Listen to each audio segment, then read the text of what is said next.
Hello guys, in today's video I'm going to show you how to extract zip files in Hostinger. So all you want to do is actually go to your website at the top right here. And then you're going to choose a website where you want to extract that file and basically upload it. So you're going to click Manage, and here you're going to click File Manager. And then you will be redirected to HPanel, and here you can actually go here, for example, on public HTML, and here you can actually upload a file right here.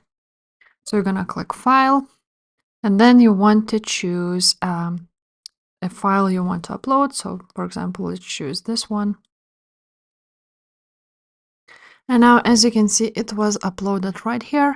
And all you have to do is actually click it 2 times, or you want to click the right click of your mouse and click extract.